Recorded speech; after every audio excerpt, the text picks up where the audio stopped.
Yo, what up, everyone? It's Paul, and welcome to the Portal Room. Co-hosting tonight, we have Christian, and tonight's going to be a super fun one. We've had a lot of requests. Great friend, good dude. Love this guy. So tonight, let's welcome Non Cred. Hey, woo! What up, man? Pause. How's it going? It's going good, man. I'm excited to be here. I'm excited to tell you about my UFO stories. How are you guys Oh, doing? I'm doing good, Christian. What's Doing going all right, on? man. Still kind of recovering from this little cold that I've got, but I'm hanging in there. Right on, man. I'm glad to hear you're on the mend. Oh yeah, oh yeah. So this is gonna be fun. We're gonna get into it. We have our go-to question as always. So tell us a little bit of your backstory and how you got involved into the UFO community, and we can even start with some of the experiences. So let's start there. Yeah, I mean the shortest answer is I was a unacknowledged closeted UFO experiencer, and then I met a random lowly crew member off the Nimitz at a workplace, and he told me, "Oh, you should check out my commanding officer Dave Brewer, search the UFO, right?" And like up until that point, I mostly experienced media that kind of put, a wacky taste in my mouth. Um, and I just kind of sent me down a path, from there, and it led me to the UFO community, as well as I saw some more UFOs, as well as some conventional yet strange things, like green fireball one time. That one was cool. Um, but yeah, and now I'm here. Now I know you guys. We love it. We love it. Let's get into the first sighting or the first experience. When was that, and how old were you? I was 7 years old. It happened in 2002 with my mother. My mother had already seen UFOs at that point in her life. She'd seen several years before that. She'd seen two silver discs in broad daylight from about a mile away, about 1,000 feet in the air, before they seemingly, they didn't move across the screen. They're seemingly just gone and traveling. So in 2002, me and my mother were traveling west on I-70 east of Columbia, Missouri, on our way back from a funeral, which is how we've been able to like place the exact day. I've got the date written down somewhere. I don't have it available like, immediately, but um, I was asleep in the back seat of the car, and my mother and my grandmother were in the front of the car. We were driving. Right, we're westbound. It's dusk. I wake up to a commotion in the car, and I hear my mom like exclaiming about seeing something in the air, like, "Oh, there it is, there it is." Um, and they're talking about how now it's behind us. And like as I'm waking up, I'm like trying to look out the back window of the car, and I see some sort of kind of like red flashing light. And we're not really sure what it is. Because at that point it was quite distant, right? Because we're traveling the opposite direction.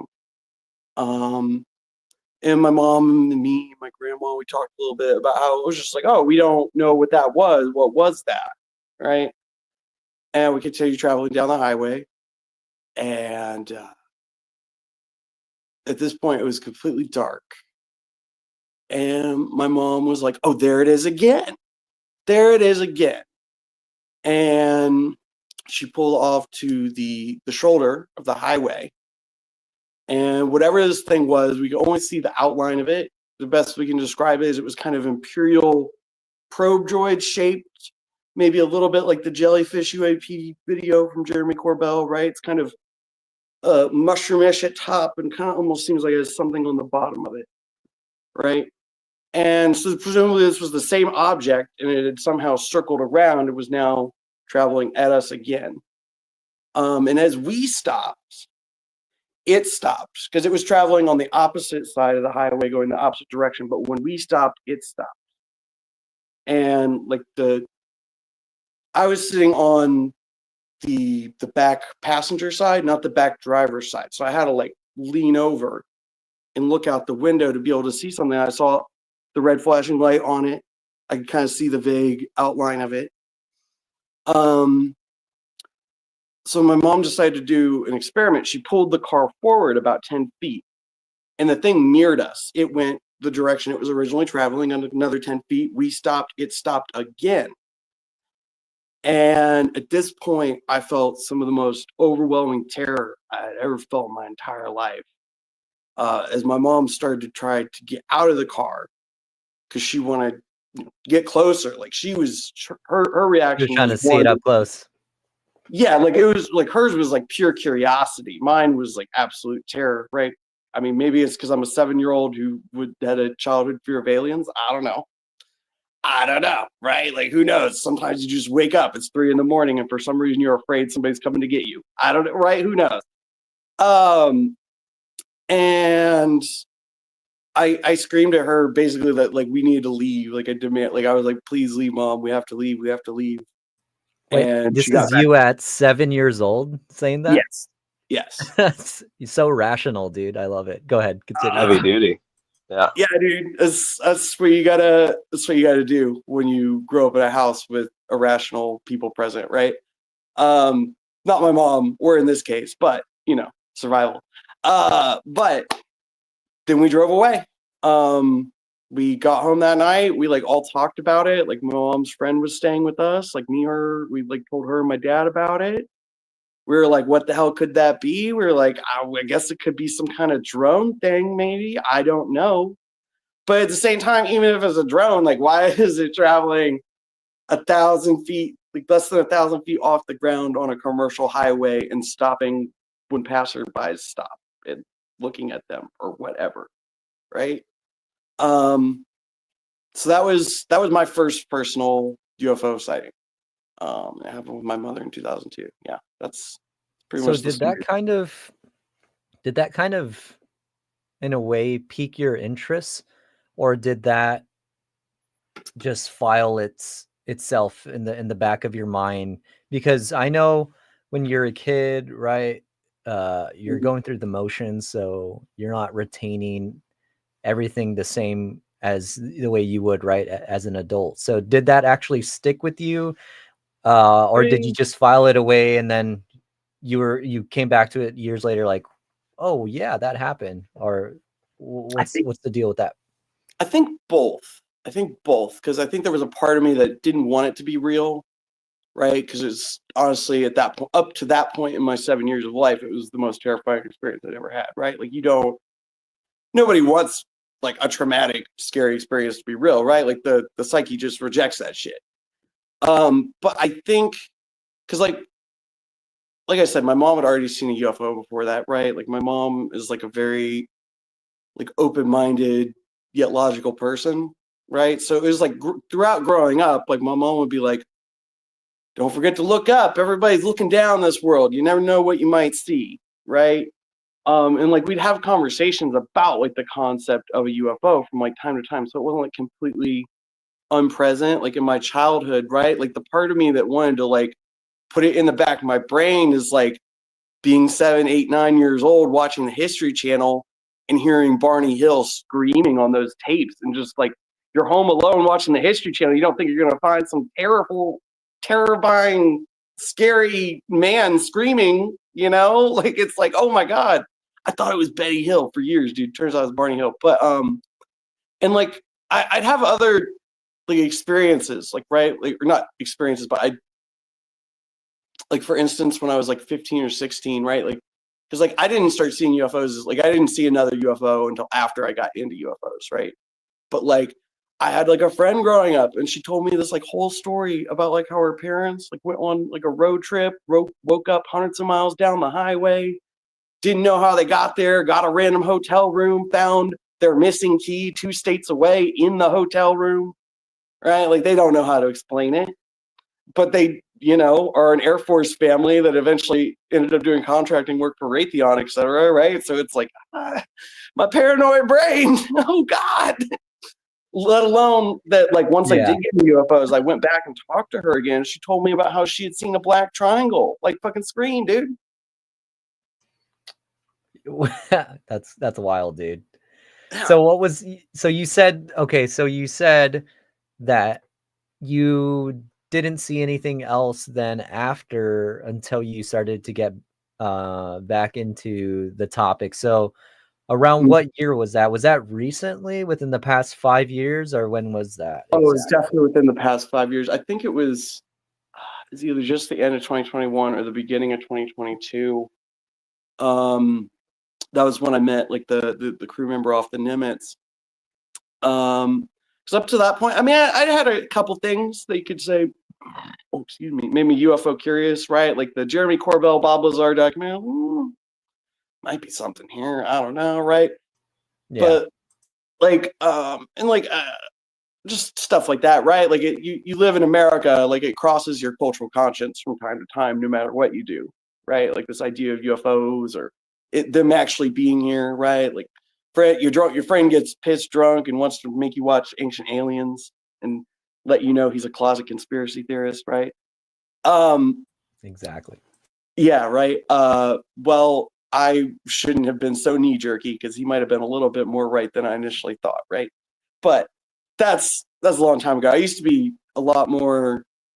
I don't know. It's just like it wasn't like I was closed minded. It's just you don't like it just seems wacky and spooky, right? Like, and you associate it with all these ridiculous things, right? Like a lot of skeptic influencers. Let's just say, like I saw a guy, one of the guys that was on Pierce Morgan with like Project Unity, like he makes a lot of like flat earth content, like talking about the flat earthers, right? And it makes it seem silly and ridiculous when you put him next to David Grush, right? Because he's right, and you start associating all that shit together. But yeah, so that's I guess when I started like, because like after I like listened to Commander Fravor like tell his story, and like I just sat there and I was like, I thought about the time on the highway, I thought about the time with my mom, thought about my grandpa seeing the Joplin spook light, right? Like I thought about the friends that had truly just strange and unexplainable things that are the literal definition of paranormal as in beyond our normal understanding, right? And I was like, there's probably something to this shit. And then I just kind of became consumed, right? And I was like, let's just make sure, right? And I started going through like the best of UFO cases, right? Like obsessive. Like I'd come home from work and I'd just like read UFO shit for like 4 or 5, 6 hours, right? And this went on for like a couple weeks. And I was basically just going through like an intense like ontological shock. Right. Where were you reading this at, though? Was this like on Reddit or like anything you can? Reddit, watching YouTube, Wikipedia, right? Like just kind of the surface level of ufology, right? But when you look at the surface level of ufology, like you find like, okay, well, maybe this is something I'm missing, right? Is one of the things that I had really actually already ingested about ufology and something that I'd been really interested in, right? Because before I was into ufology, I was, you guys, I'm like the lowest level, like open source intelligence, amateur, right? And part of the thing that sent me on that path was actually seeing Mirage Man and like understanding what the story of Richard Doty was. Like I have a much better idea now of the specifics, but of like Richard Doty. And like I knew whatever I was going to go look at was going to have bullshit in it. Like I never went and looked to think, oh, this is all true. I went to go see, let's go see if some of this is real, because I already know that there is bullshit and lies out there that the government has propagated. Like I already knew that was a fact. Like I already knew that baseline of ufology, like just prior to really thinking about it and like letting my mind like go there. Like, is this happening? But that's when it started to get kind of weird for me, man. Like that's when I either had a 3-second long psychological break where I hallucinated, like, and even though I've never hallucinated before or since without the aid of psychedelic substances, or a weird outside voice in my head told me to look up, right? So, and then actually, maybe we can slow down for a second, right? Because I feel like that might, I don't know, that always gets the Chris Bledsoe. Yeah, that's a good one. Yeah, right. Yeah, I can chime in on that one. I think that would be cool to break down a little bit if that's all right with you, Cred. Yeah, go for it, man. Go for it. Yeah, I think so. Basically, what you're saying is that you're really deep. Like you're really deep into this. You're doing a lot of research. You're going back through a lot of the like kind of the lore, the government stuff, and kind of like set the scene for us. Were you outside when this happened, or where were you? What was going on? I was just exiting my apartment. I had just finished reading about the miracle of Our Lady Fatima for the first time. And I was on this whole thought process of like, oh shit, like what if there is some ability for humans to actually kind of get a vibe for how the future's going, right? Because I hadn't really made the whole like remote viewing men who stare at goats connection yet. Like that was buried in the subconscious already, but I hadn't really, I'm like 3 weeks in to like really thinking about this stuff. And I was like, oh man, I've been sitting here reading for like 6 hours though, right? Like I've been hyper focused on the, learning about the basic idea of this historical event where tens of thousands of people showed up. Some said they saw the Virgin Mary, some the glowing light, some said they saw nothing. It's like the Catholic Church takes it seriously. It's weird. It's a weird time. And I was just like, wow, what the fuck, right? And I was thinking about like some of the prophecies given by like the Delphi oracles, right? And how they are sort of never exact, but sort of poetically end up being true, right? And I was just tripping out about this shit, dude. I was just tripping out. But I was like, I'm so hungry. Like, I can't forget the real world. Like, I can't lose myself in this. I was like, I'm going to get some hot dogs. It's 4 a.m. I'm going to the store and getting me some fucking hot dogs, right? Because I might have had the munchies. I mean, I won't tell you guys I wasn't smoking weed this night. I wasn't. But I mean, I've been smoking weed for over 10 years. Only hallucinated this one time, maybe, apparently. I mean, hallucination is the only plausible, regular, non-paranormal, literal definition of paranormal thing that it could be. But so I walk out of the apartment. It's a 6-plex. I get past the balcony, and the second I get out under the sky, I hear a resonating voice in my head, louder than my internal dialogue, with a woman's voice, when my internal dialogue sounds a bit like how I talk, or at least how I hear it, the ears right in your head. It's a little different, but, and it says, look up, and it sounds like Azora from the fucking Elder Scrolls. Like, and it sounds, I mean, you guys are musicians. Like, it sounds like it has like a reverb on it. I'm like, the sounds in my head normally don't sound like they have reverb on it unless I'm like mentally projecting like an idea for an audio thing, right? Very strange. And then I look up and I see a twinkling star. And at this point in my life, I don't understand that if you stare at a fixed star without blinking or moving a lot, it looks like it's kind of moving around. I start talking to the star, right? I'm like, maybe we do a little Michael C. Valentine, a little stranger in a strange land. Like, I'm like, do you want to drink the waters of life with me, star? Right? It's twinkling. And I'm like, oh man, is that a UFO? I like start filming it, right? I'm like, because I was like, earlier in the night, I was like, I never want to be that guy who like can't reach for his phone because he's so dumbstruck, right? So I start filming it, right? And I'm like, is that a UFO? Like, I don't know. And then like after doing that for like 30 or 40 minutes, like I see another light in the sky, even brighter. I'm like, oh my God, what's that one? And I stare at that one as dawn approaches. I'm like, freezing my ass off out here. I still haven't gone and got my hot dogs, dude. And I didn't understand what happened because like the light, it was so bright and like it was still there as the sun was coming up. And then there was a moment where it was just like gone. Or, like after my phone had already died and stopped filming. Then I didn't sleep that night, right? Because I'm so like wired. I'm like, the world is not what I thought it was. I don't know what it is, but it is not what I thought it was. So I go to Jiffy Lube. So I really need a goddamn oil change, right? And I'm in Jiffy Lube. I'm like telling the Jiffy Lube guy about it. I'm like, dude, I think I saw a UFO this morning. And he's like, really? I'm like, yeah, I filmed it, dude. I might post it on Reddit. I'm like, I'm so cool. But this is where it gets funny, at least. Then I was looking out my car window and I thought I saw the mothership, like the UFO mothership. Like it looked like it was like a saucer-shaped collection of like glowing lights. And I was like, what is that? Oh my God, like getting my phone out. I start getting out of my car, right? Because I'm in my car in a building, looking out a window. And as I start to get out, I look behind me and it's because the perspective immediately changed. It was the light fixtures reflecting, right? This is humor, guys, but I was immediately a better identifier of whether something was truly a UFO than Lou Elizondo. Okay. You debunked yourself. I debunked myself. And it was the same scenario, the same exact scenario too. It's probably easier to do when you're there and you can look at the perspective than at a picture. I'll give Lou that, but on it's ironic though, right? Because like being, like I said, like I went into that like with Mirage Men, like in my fucking hand, like with the knowledge of Richard Doty in my fucking hands. I was like, I gotta be careful down here. Like I'm going down a rabbit hole, right? Like this is a place where things can be brought. But like that's kind of the weird thing. Like when I ask myself to like find like a meaning, right? Like when life gives you lemons, you make lemonade. My guitar teacher once told me that, right? And like I didn't really understand when he told me that.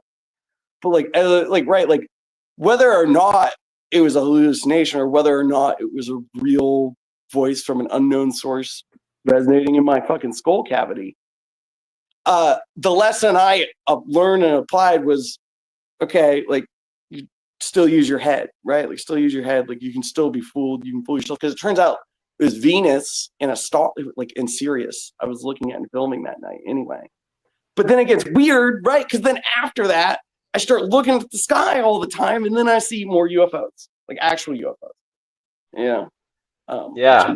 How I was gonna ask, yeah, like obviously that like changed your perspective quite a bit. Like that was a pretty defining moment for you. Like how exactly? So you kind of answered a little bit, but it almost like broke the levee for you in a way where you started to look up more and you started to see things that you couldn't necessarily explain. Yeah. Yes, and it definitely made me ruminate on the fact that the only other place in my life I'd heard those words were my mother in that specific context, right? Like look up, like everyone in this world's looking down, they're looking at their phones, they're looking ahead of them, like look up, right? And it really was like I don't know, it's really to this day the only truly like dramatic, like I can find the moment where like my perspective like on reality just completely shifted, right? And I mean it's weird to say that too, because I always thought I was like a skeptical, open-minded person. I was like that kind of person like you see kind of sometimes in the UFO like casual end of the comment section on the News Nation thing, where it's like, yeah, there's probably life in the universe, I don't know if they're here, they're probably not. But it's like once your brain has been through the idea of the traditional stereotypical gray meeting you in person, and your body keeps trying to dry heave because you're just there's some biological aspect of you that is so disgusted by this idea or like nervous or whatever. I don't know. You got to come to terms with that pretty quick. The weird thing was that gagging went away after that night. And it was kind of one of the other little weird things that came with it. It was whether like, because like you guys had Craft Beard on here, right? I love that you guys have had like some skeptics and some experiences on here. Like the skeptical part of my brain is like, I mean, even if it was a hallucination, it sure got me to like swallow the pill, right? Like to migrate that into my like overall worldview and be able to like function in the world with this new knowledge. Right. Yeah. That's sorry. Go ahead, Paul. No, you're all right, brother. Go for it. I was just going to ask, do you think it formed more of your perception of UFOs? Or did it, I'm sorry, let me rephrase my question. Did it take you a little bit away from the nuts and bolts aspect of it? Not initially, right? Because when you first start getting into UFOs, right, you get a lot of Lou Elizondo, the James Fox. Sometimes you end up with you get some of these ideas maybe exposed to you in a harder to stomach way with, for instance, Dr. Greer. But like the things I had initially seen like felt pretty nuts and bolts, right? And like as you get into ufology, like you hear about these like orbs, all these other phenomenon like the poltergeist stuff, right? And like as time goes on, right, I think the next UFO sighting I had after that, and I can tell you in more detail, but like that was when I saw like the Walmart sized one with what appeared to be like military jet aircraft like flying around the skies of the outskirts of Kansas City, right? And it's like that feels. Let's get into that. Well, if I can, just before, it's just to finish the real thought. is like, that's about as nuts as bolts as you can get, right? But at the same time, like, you know, it's, I still like have had like levels of disbelief and acceptance like that through like that night was like the biggest moment of the process, but like there's been little moments like since then, right? Like when, you know, I didn't know about the woo as they call it, but like then you start seeing the orbs, like right, like you start seeing luminous balls of light several hundred feet away from you, and you're like, oh, maybe this ain't so nuts and bolts. But yeah, I mean, I can tell you about the quote unquote Walmart sized UFO I saw. If you guys want. Please, yeah, let's get into that. Give us a time frame, like when was this and what were you doing? Yeah, get into some of the context. This was a couple months after it was probably 2 months after that experience, 3 months after meeting the Nimitz crew member, early 2022, I think. I have that date written down somewhere too, because it correlates with a small commercial plane crash in the area. Because like when I went home to try to find any information, I just like looked that up, and I was able to mark that. I remember Simon on UFO Twitter, he was doing some sort of like weather radar compiling thing, and I know he did something with the date, but that's somewhere. So it's early 2023, right? And I'm working my job as a pizza delivery driver, right? Which requires me to get out and go on the same road in the same direction multiple times in a row, right? So the first time that I get on Redacted Street, right? Sorry, doxers, you're not getting me today. Anyway, so I got out on Redacted Street and I started going due west, right? I don't know if it was like true west on a compass, but it's due west for the Kansas City Overland Park sort of grid system, right? So I have the road like lined up with me, going in an almost perfect straight line, right? And like way off in the distance, must be 20, 30, 40, 50, I don't know how many miles, but far enough away that there was atmospheric haze in front of it, right? I was able to see what appeared to be like a flying saucer, right? Like it's just like a classic, you know, two plates, almost looks like a flying saucer. But in my head, I'm like, if that is that, and it's as far away as I can think, that has to be really big. That object has to be really big. And because this was like the couple months after, right? And I was like looking at the sky like all the time, and I had already noticed that there were like aircraft like flying around. This was before I really understood like Flight Radar 24, right? But like I just keep my eyes on everything in the sky at this point, right? Like I'm just obsessively looking at the sky while my career is driving around under God's beautiful open sky on the prairie, right? Even if there's some urban sprawl if I look down, right? But so I watch the object as I drive straight down the street. And then I get to my destination, I give the customer the pizza, and I have to drive back the other way, right? And it's probably about 10, 12 minutes each way, right? It was mid-afternoon, late afternoon. It was partially cloudy that day, but that far western part of the sky out there towards Kansas, like deeper into Kansas, outside the city's edge, there wasn't any clouds in that part of the sky, right? And this thing did kind of have the coloring of a cloud. It looked kind of about just grayish, right? It's got the atmospheric haze in front of it. And you're like, maybe it's a cloud. I don't know. So I get back to the store. At this point, it's probably been about 25, 30 minutes since I initially set westbound on Redacted Street and saw it, right? So I get back in my car with another delivery to drive down the exact same road, heading the exact same way. And it's still there, as best I can tell, unmoved in the sky, in the same position, the same size.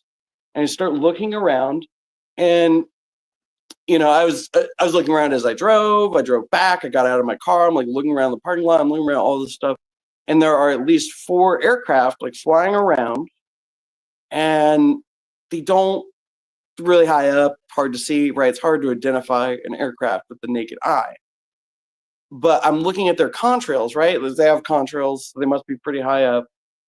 And there's a sharp turn in one of the contrails, as if it made a maneuver that you would not see a civilian or cargo, you know, plane make. And I was like, those might actually be like military jet craft. And like, I have my eyes on the sky, like, because when I was in the parking lot there, like I couldn't see the object anymore, right? Like there's a tree line, and like I'm 100 feet north of Redacted Street, right? So I don't have that clear, miles long point of view as I crest each hill.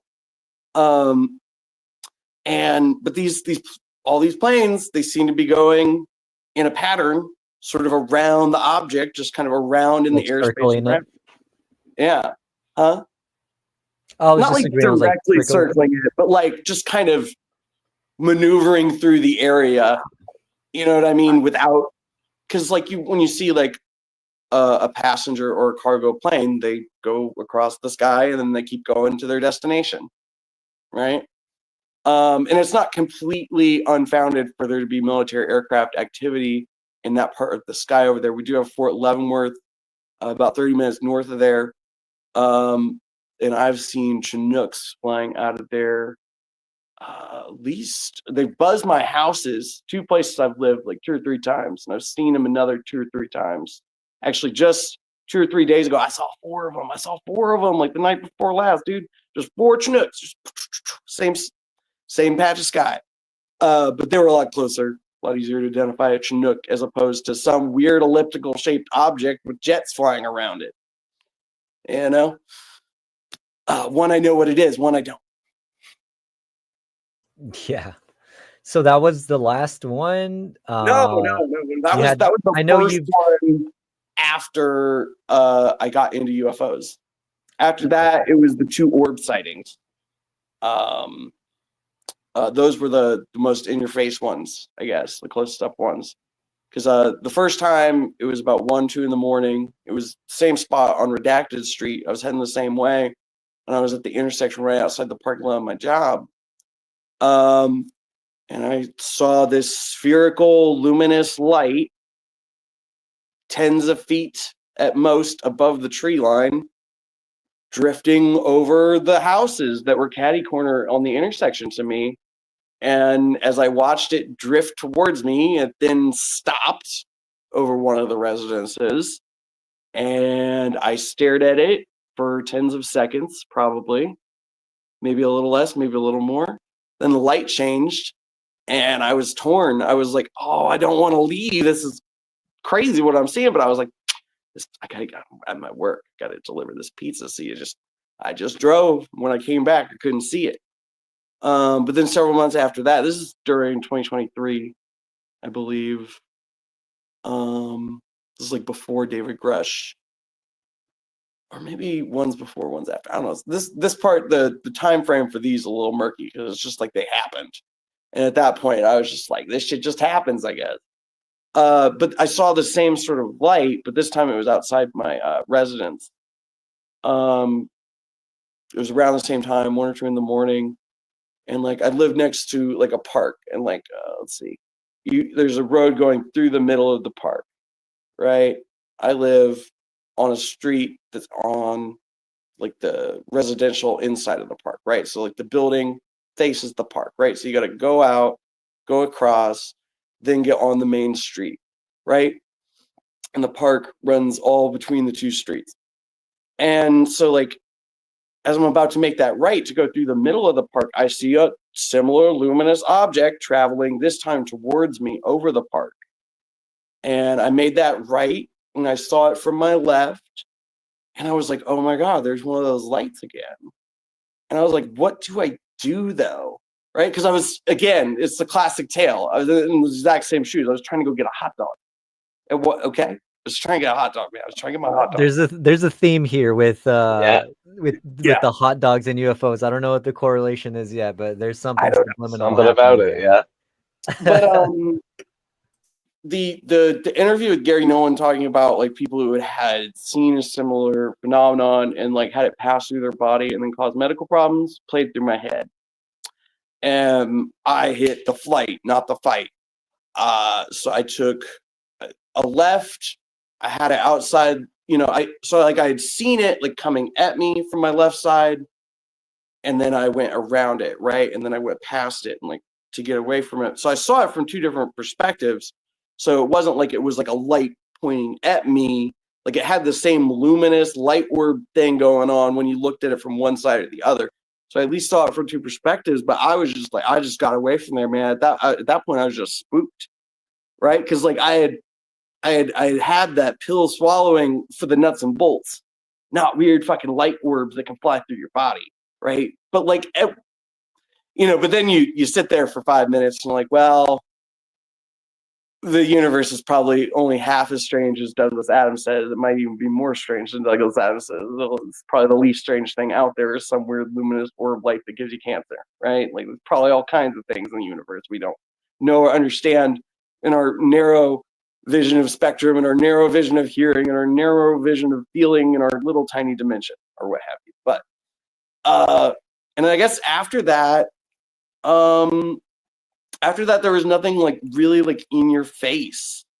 I mean, obviously there's like some sleep paralysis. Like last summer, I woke up after like fighting the sleep paralysis demon with this overwhelming sensation that somebody was in the house, right? Like, I mean, maybe that's just something that happens to me, but it's weird that it only happens every couple of years and that it always has an alien context to it. Like I must have a very deep psychological thing with aliens or whatever, you know what I mean? I don't know. But at the same time, like, I don't know, sleep paralysis is terrifying either which way. I don't know, not being able to move your body, being able to be aware of the room around you and having a sensation that somebody is there. Exactly. You know, never a fun time. I think that one is, and I'm not even trying to poo-poo on it. I think that one is one that I think a lot of people who say they see entities, and I've had the same thing happen to myself too, but maybe just to, I guess, sugarcoat it, I think those could really be what some of the people are experiencing, like some of the abductees and so forth. I think a lot of it maybe could be like a sleep paralysis type of scenario, but there's other ones that we've talked about, right? We've talked to abductees before, but I wanted to just throw that context out there, right? Because it's so common. But continue your story. Sorry about that. I mean, maybe this is a good segue to this. I mean, it's interesting, right? Because there's like those are all things like I know happened, or at least my senses perceived happening, right? Like waking day, right? And maybe I wouldn't remember the first one when I was 7 as well. Maybe I wouldn't remember as well if I didn't have my mom to help me reconstruct it, right? And she didn't have me to help her reconstruct it, right? And we didn't have other witnesses, right? Like that makes something a lot easier than one disconnected memory in childhood, right? But at the same time, it's like, what is this disconnected memory in my childhood where I wake up, right? I've always thought about this as a dream up until recently, right? But you wake up in your dream, okay? And you're in your bed, okay? And everything seems like the real world. You look to your left, your mother's there putting your laundry away. And you're about 3 years old, right? And you look out the window and you see somebody with a gray complexion and a hood walking up your yard. Then you experience immediate terror, and the memory or the dream or whatever it is ends there. What is that? I don't know what that was, right? Like, no, but if you have that in your brain, if that is something your imagination or your reality has put into you, like something inside or outside yourself that exists, how is that not going to affect people? Like, I don't know. That's the thing that gets me, right? Because like there's so much contention like in this topic about all kinds of different things, but you just got to get past like the fact that like people are experiencing things. There's a reason they're called experiencers, right? Because once you experience something, right? I mean, it doesn't really explain itself, just the word, telling people the word and the term. But like, if you understand like everything that comes with it, like you see, it's like, yeah, I can see how this could affect a lot of people. And this is like a silent like wound within our society.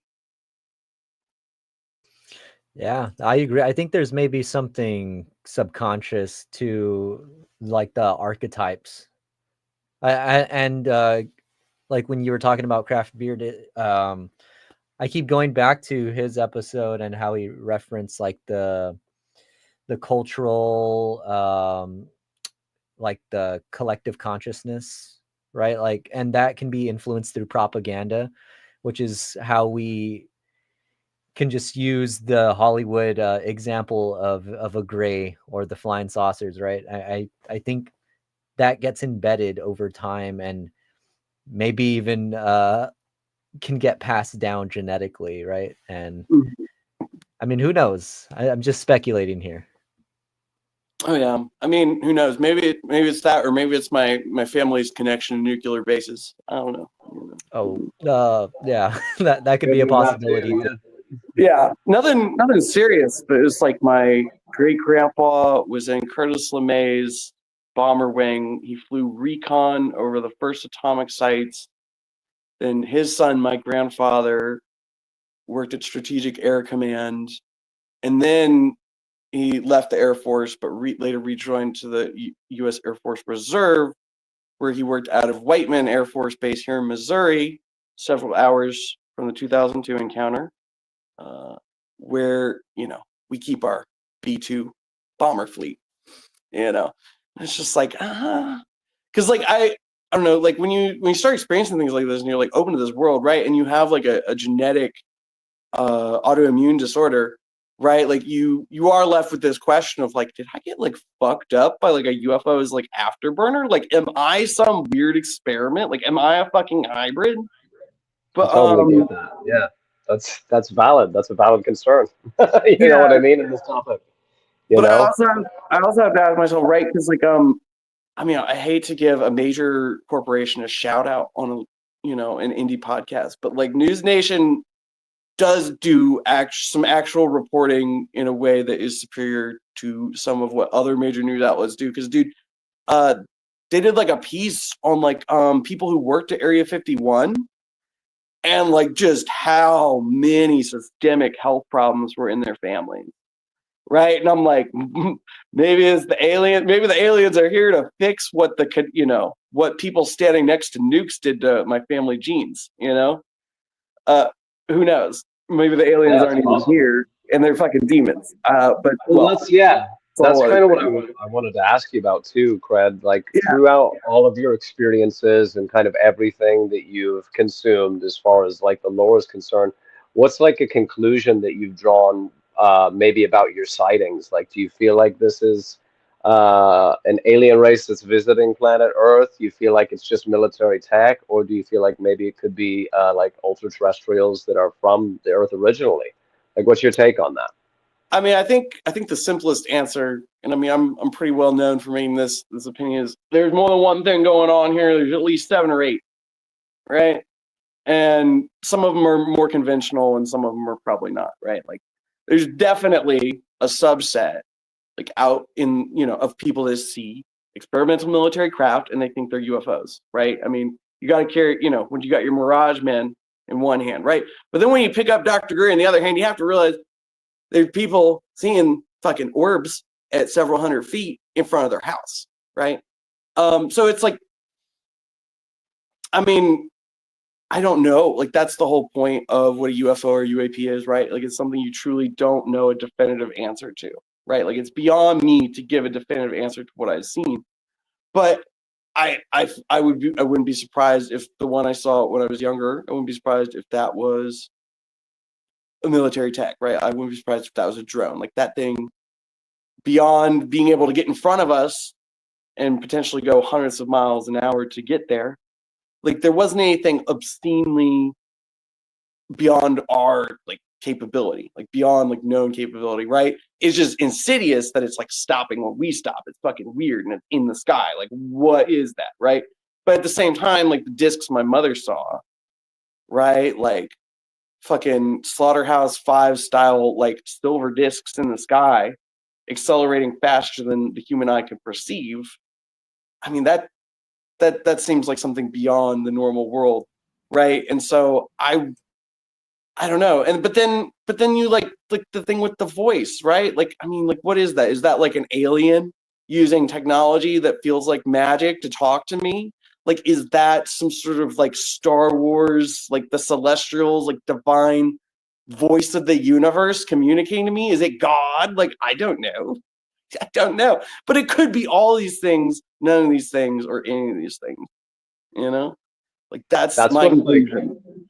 yeah, I feel like that's what's so like ontological about this, right? You know what I Mhm. mean? And that people don't get to really they don't get to breathe in that, right? Because what you were talking about, Cred, is that people don't even acknowledge it's like it's a silent wound in our society. We don't really get to like stretch our legs about it, especially if we've had experiences about it. Mhm. Do you feel like having more conversations about this would help destigmatize it, like in a public setting, kind of like we're doing now? Do you feel like that helps at all?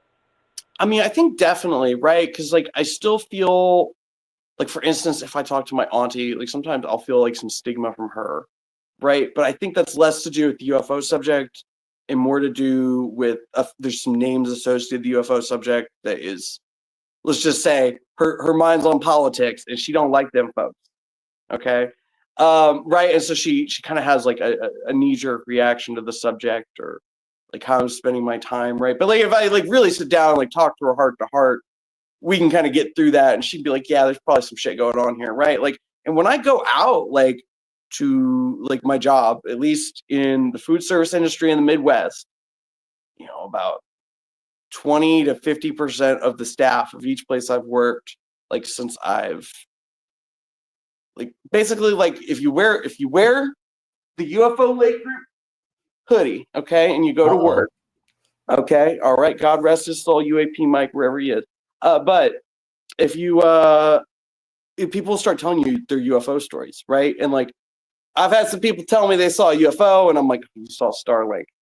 But they still people still see things, they don't understand them, right? Like that, just because some UFO sightings are things people don't understand that are explainable doesn't mean anyway. But like you just then you get the person that comes up, it's like, yeah, I saw like a flying disc with spinning lights on it from several hundred feet away on a Halloween night when I was 9. It's like, okay, that's not Starlink, right? Like that's not Starlink, Yeah, right? definitely not. But like I haven't, like, at least in sort of like a semi-casual like work environment, right? Like the food service industry, um, like people talk about it, dude. Like people talk about it like they talk about anything else. And it's not weird except for the part where they talk about how it used to be weird to talk about it. At least in my personal experience, right? But that's like anecdotal. Like that's like a limited pool of like the people in my immediate vicinity.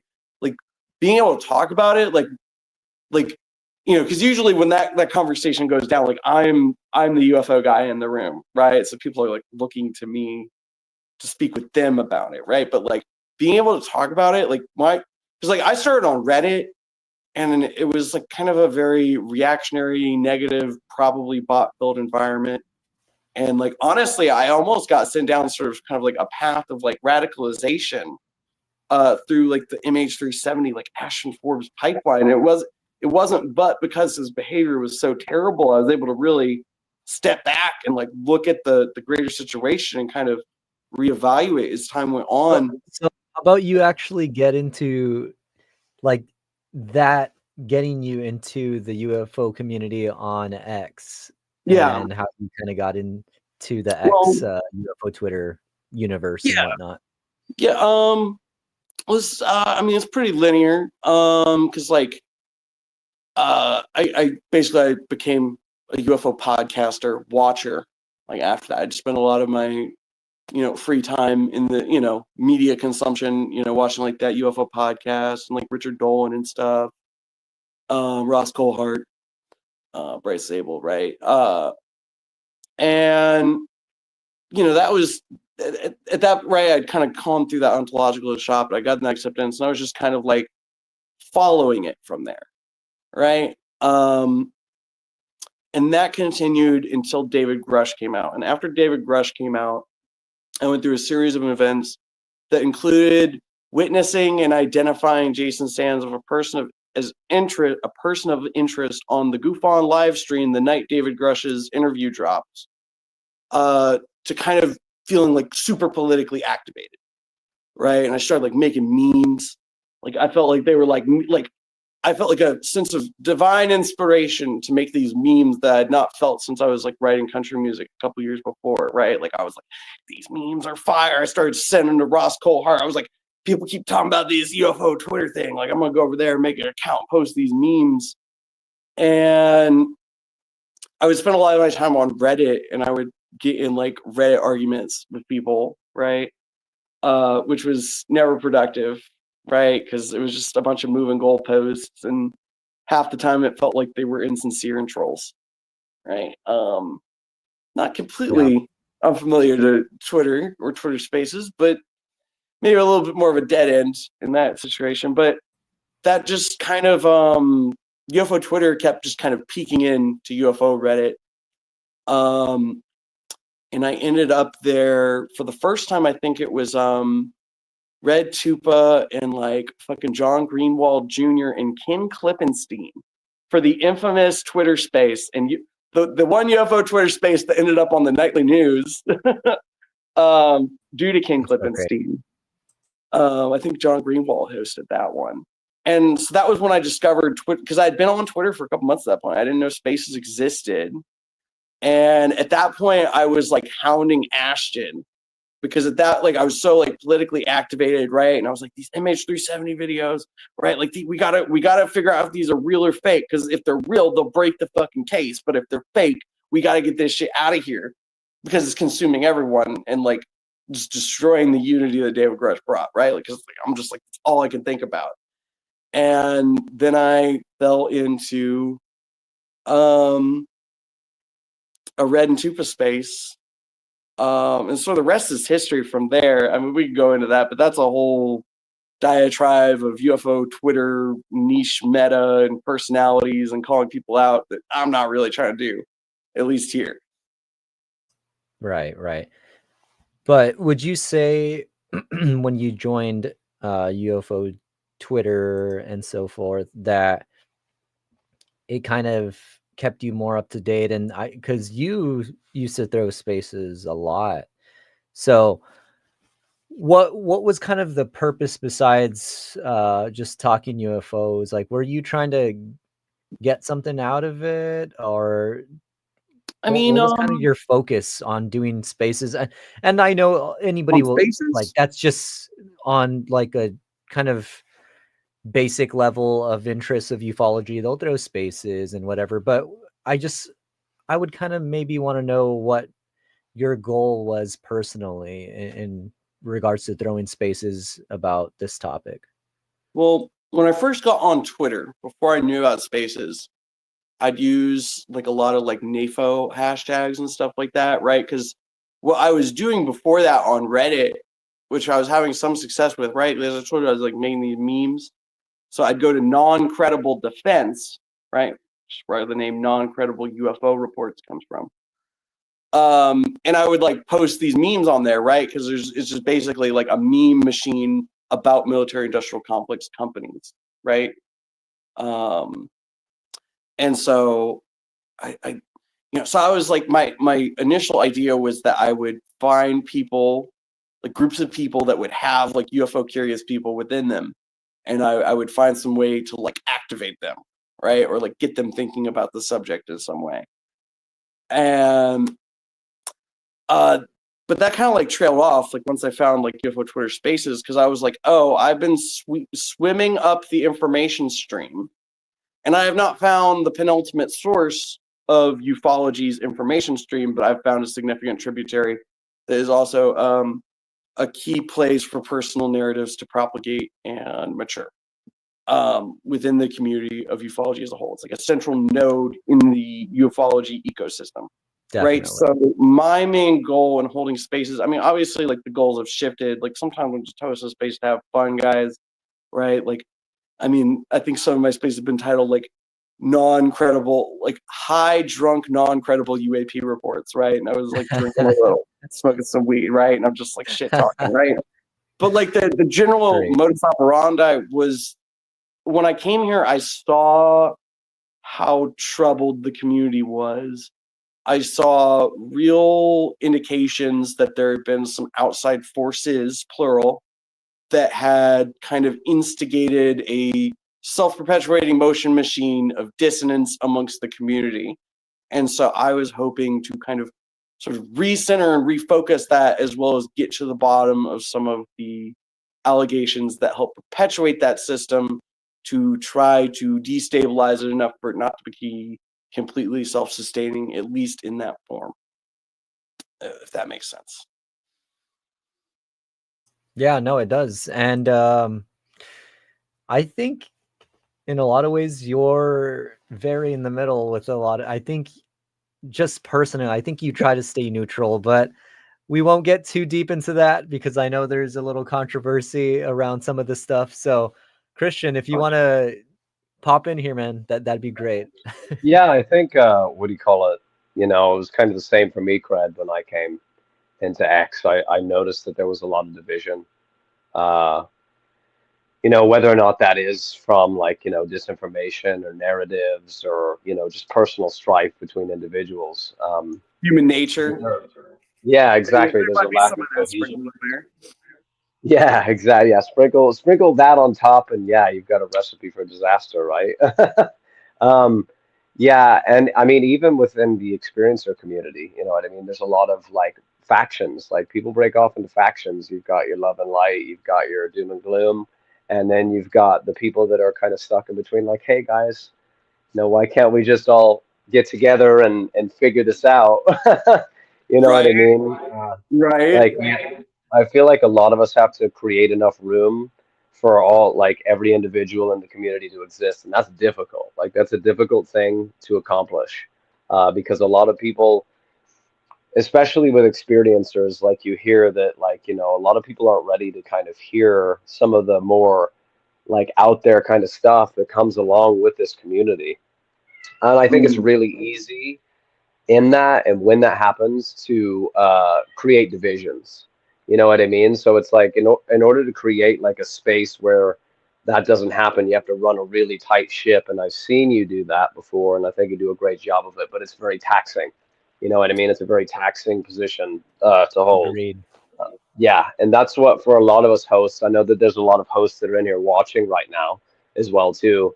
Like we recognize that. Want to give you kudos and recognize you and shout you guys out because it's not an easy thing to do at all. And kudos for continuing to do that to the best of your ability. Because we're the guys. I truly feel like, you know, Non Cred, Paul, like Arden, my sister Ursula, like Marie, Screen, everyone that's in the chat are like on the front lines of this. You know what I mean? Because government, like, this is the next question for you, Cred. Do you feel like disclosure is ever going to come from the government apparatus, or do you feel like it's our responsibility to do it? Great question. Do I feel as though disclosure will come? No. A disclosure, yes, but the only way we'll ever get a true disclosure from the government beyond basic lip service is to prove, basically, for it to be overwhelming and either like science and academia, like public and cultural consciousness, like some other realm, right? Like the business sector. Like if the business sector becomes completely convinced that UFOs are real and the government's been lying to them and holding out and being stingy, right? I mean, there's definitely some theories that go around about that in our community about like Silicon Valley feeling like cut out, right? I mean, maybe one of those things isn't going to get the momentum to be the thing that like completely breaks them maybe together. But basically, it's we're never going to get it given to us. We're only going to get it from having it. Oh, sorry, my analogy's run thin here. Like personal disclosure, maybe. It's like you're never going to get it from them without making them give it to us, right? Like it has to break somewhere else for it to break there, at least completely. I mean, that's not. I mean, nothing's like 100%, nothing's 0%, but like, I feel as though even if we got like the perfect, like Lou Elizondo, you know, post 2017, you know, Chris Mellon, I'm just naming a couple names to give you a general idea of a very broad group of people. Like, even if we got their version of disclosure, like, what is that version of that disclosure? That version of disclosure is us being given the basic truth of, yes, something's here, it's this, it's that. And now we're going to normalize it in the way we've normalized, let's say, the nuclear bomb. It's, you know, it's still going to be classified. We're still not going to tell you shit about it. We're still probably going to lie to you about it. But we're going to let a few more people into the fold on it, right? We're going to up the baseline of what our lie about the fundamentals of reality to our you, right? We're going to tell you a little bit more of what the reality is, but we're still going to keep the specifics away. And don't worry, we've been here the whole time, so we're going to make sure we're first in line for contract.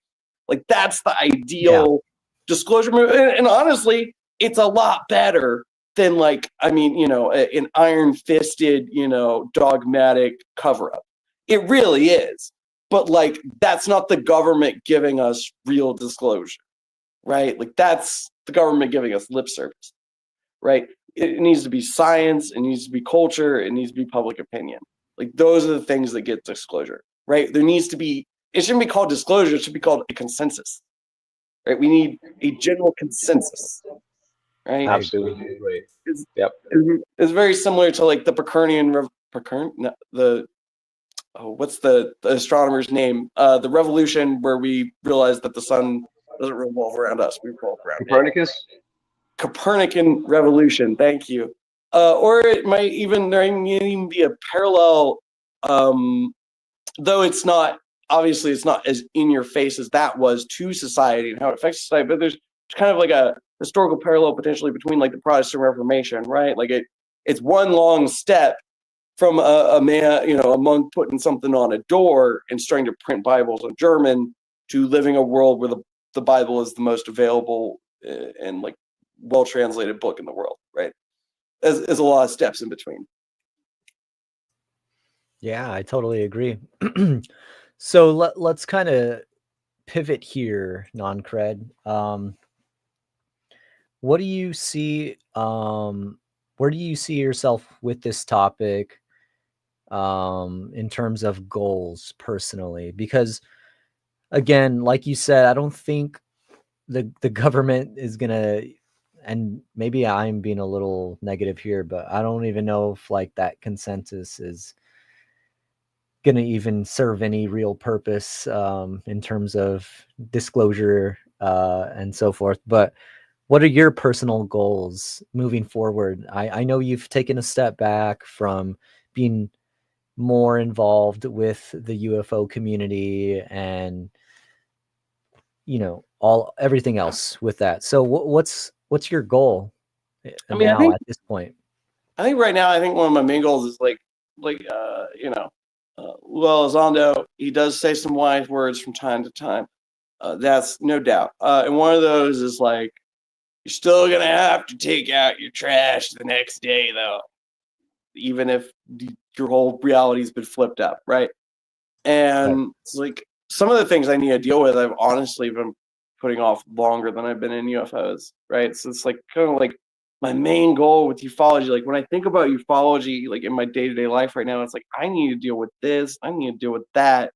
Otherwise, like, the life I have now, where I'm able to, like, go hang out with the people who are now my friends, who I've, like, spent all this time with, and this community I'm a part of, like, I gotta be able to, like, watch my shit, right? Like, but, like, honestly, like, I don't even, like, have that many goals, right? Like, 'cause, like, when David Grush came out, right, like, I'm all activated. Like, I'm like, we're about to bring on the revolution, man. Like, we're gonna go, we're gonna make ufology the gathering cards, right? We're gonna infiltrate the Magic the Gathering community. We're gonna get all the UFO closet folks in there. We're gonna get them out of the closet. No, I'm just like, man, like, this is what it is. Like, this has been full, like, I mean, I talked a lot about that night with the voice, where it's like as if it was like a resolution, and it was like a resolution, but it was the biggest and the first resolution. But, like, those resolutions haven't really stopped until, like, almost, like, recently, right? Like, I went from then in late 2021 to early 2022 to now, the end of 2024. That's how long it took me to integrate the idea of the phenomena, not phenomenon, phenomena, that might exist around us in my reality, to the point where I didn't think about it every single day. I thought about it every single day for all those years.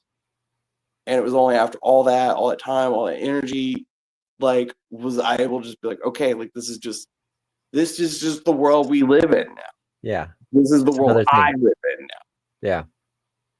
Yeah. And that's why I asked, though, is because it was kind of rhetorical in a sense, because what are you supposed to do, right, after spending all your time, and then the conversation starts to become circular, right? And then Yeah.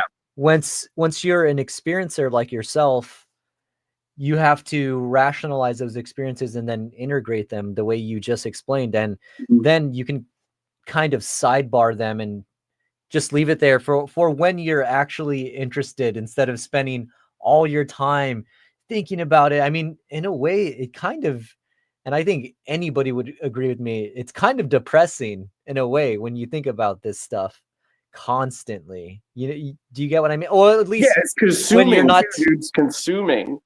well, it's only that way whenever whenever you don't kind of find your way back to reality, right? Like what you were saying, like you don't have a plan, so it's just you're neutral. Like I think the people that are in the middle of that journey though really don't have neutral voices to bring them down, and that's why I really like your perspective about, well, I don't really have one, I'm just trying to get all this other stuff done, and that's it. Yeah. It's like, yeah, that's what people should be doing. I mean, if you're in the government and you're gonna advocate for this stuff and help bring disclosure, great. But I don't know, personally, it's hard to really have a goal in terms of this subject unless you're trying to just explore other levels of consciousness. And I really mean that. I'm not, or science, consciousness and science, because that's the only real way you're going to learn about this topic, is doing like the real research in terms of, again, the consciousness and the science aspect. Because once you start waiting around for the government, then you're not really having fun with it anymore. You're not feeding your mind with useful information in terms of the phenomena.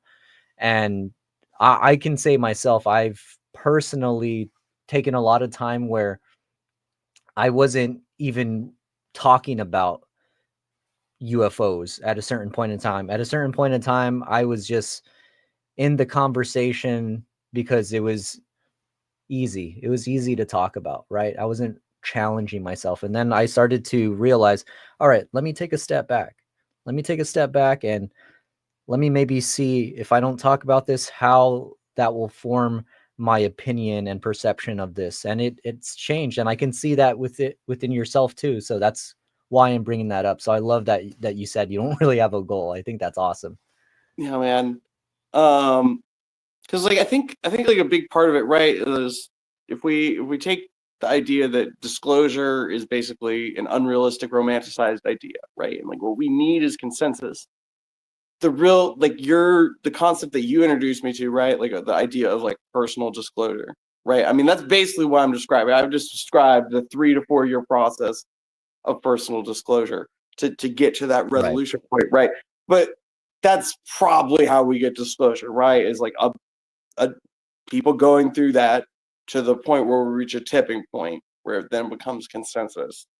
That, because like I think we're, and there's probably stages to it too, right? Like I think we're just kind of passing the consensus point of like, this is something to even be worthy of asking about. Like we need to ask the scientists to ask about this, and some scientists are asking about it of their own, et cetera, right? And that develops a consensus, right? Which is, a consensus it's just like disclosure. It's not something that just magically appears overnight. Right. When what Stephen Bass always says, when they waddle up to the podium, they say the 3 words. Yeah. We're not alone. The world will change overnight. It's like, you're kind of right, but also I think people, they I like don't their think it's that meditation easy. Yeah. I don't think it's that easy. We talked about this the other night. And I brought up the fact, what would convince people? Would we have to have a press conference with an alien on stage? Like, you know I what I hate to mean? say it, dude. I hate to say it, right? Because if it's like the if it's in any way far away or brief, or right, because I mean we've had UFOs like fly over stadiums with like major soccer games going on, tens of thousands of people see it, right? Yeah. I really, this is so stupid, but I think this would break the dam. This might actually create that overnight, click moment. Is the alien goes on Joe Rogan itself. Yes. Let's go. And maybe bring. Let's keep it spicy. Let's bring Neil deGrasse Tyson. Okay. Yeah. Let's bring him in to co-interview. Okay. Because you can watch him experience true ontological shock. That would probably push it over. That'd be great. That would be the that would be the perfect place, the perfect platform. If somebody had to interview an alien, it would probably be Joe Rogan. So I totally agree. Like I'm not even like super crazy about Joe Rogan, but it's just like the reality of the media landscape, right? Like you definitively like stick an alien on Joe Rogan, like Joe Rogan can prove it's an alien, like you're gonna get a bunch of people. I mean, otherwise, like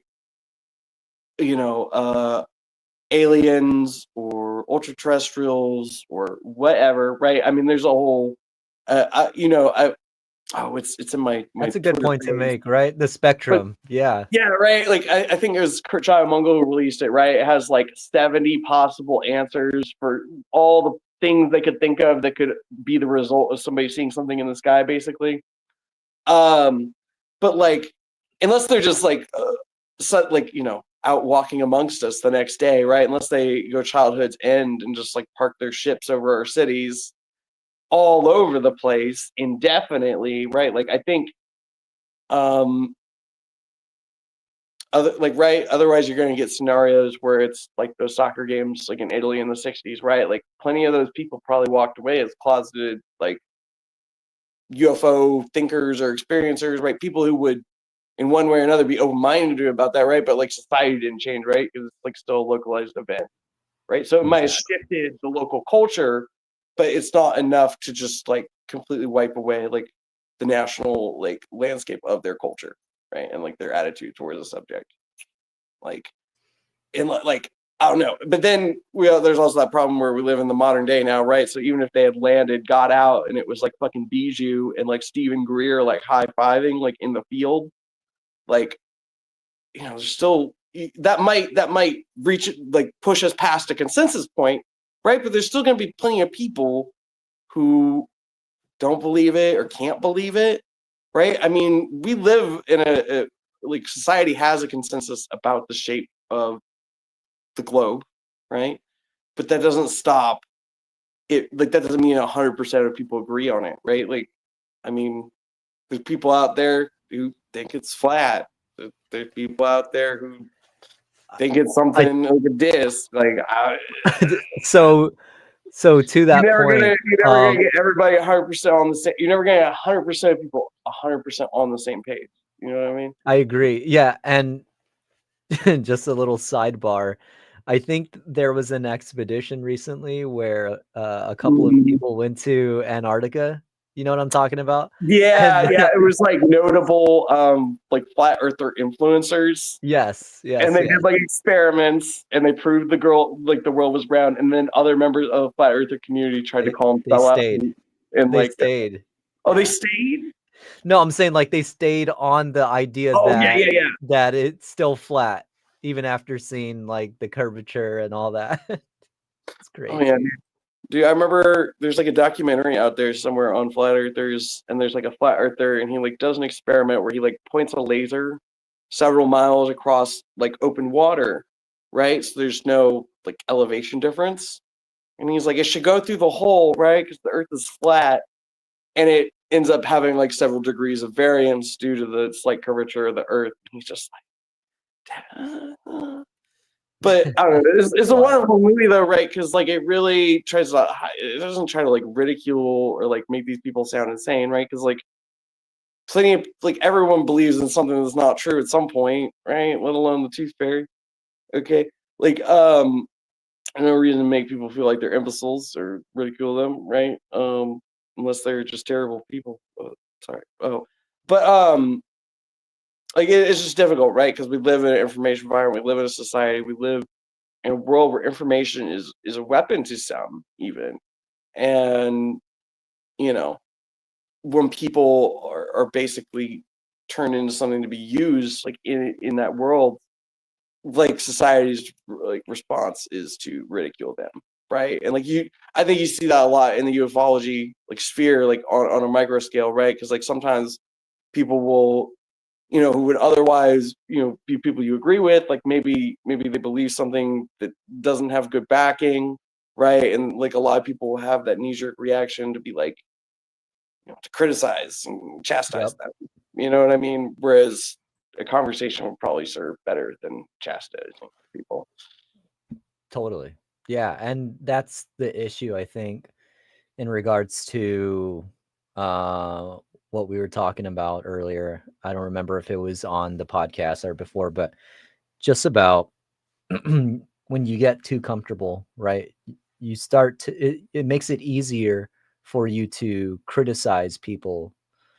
And yeah, I think that's just point blank. I mean, there's nothing really to add to that. Once you get comfortable, you start to forget values, like basic, like, common sense values. And I don't know, man. I see a lot of that in the UFO community. People get too comfortable, and I even noticed myself, and I've been saying this, becoming bitter even towards others' experiences or their view of the phenomena.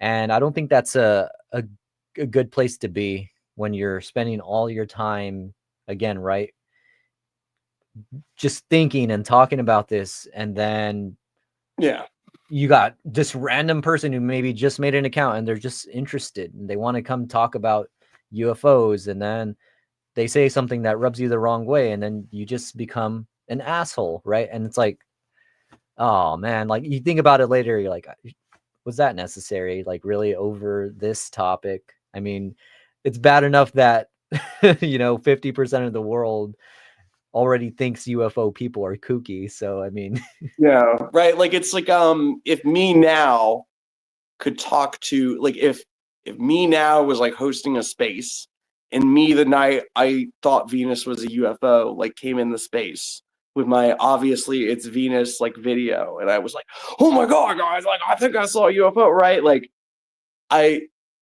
you know what I mean? Like how would I react to me then? Like if it was somebody else? Like I don't know.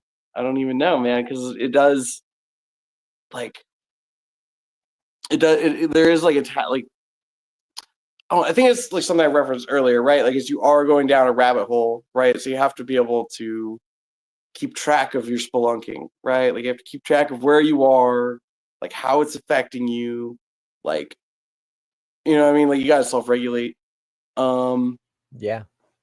Otherwise, like, I'm pretty sure if you just like started shoving carrots in your mouth, like you just ate tons and tons of carrots, like you ate nonstop carrots, you're eating like 13 pounds of carrots a day, I'm pretty sure it'd be too much of a good thing, right? Yeah. Let alone in a wretched hive of scum and villainy and, disinformation agents like ufology, right? Like, hyperpolarized. I mean, I'm not talking so much about UFO Twitter there. It's just like, I don't know, once you really dig into the history of ufology, like you see people have been exhibiting the behavior we call out now for a long time, Like there was a right? Mick West long before Mick West, and there was a Lou Elizondo long before Lou Elizondo, on and on and on and on. Yeah. Actually, yeah. I mean, that those patterns, they come in waves. I mean, I've said this before. Right now, too, there's this lull, and it's just interesting. Like there's not really much you can talk about right now at this point in terms of the political, like, public facing disclosure. And it almost sucks in a way, right, that people aren't going back. And that's not to say that there aren't people. I shouldn't say that. There's a lot of great researchers out there. There's a lot of people making documentaries about old UFO cases and stuff like that. Shout out to those people. But I'm just saying, again, right, we're just talking about community level interaction, right? So yeah. I mean, it can definitely be taxing and difficult at this point in the subject to try to generate 24-hour continuous conversation with a revolving cast of characters. People try. People try. I don't know, dude. Like, because I honestly, it was kind of relieving. Like, I came, like, when I was, because like I left for a while and I came back for a while and I've left again, right? But like, I don't know, man. We're talking a lot about food and music. You know what I mean? It's almost like people can have more than one thing in common and develop genuine like friendships and like hang out with people they care about Crazy, too, right? Like it doesn't life doesn't have to all be UFOs, and it doesn't have to all be taking out the trash the next morning, right? You can have some fun in between. Yeah, honestly, Live some love. that might Let's live. right. That might be the perfect closing words. But if you have any additional closing words or advice for the community, I'd love to hear that before we end it for tonight. And again, thanks everybody in the chat, real quick. Sorry.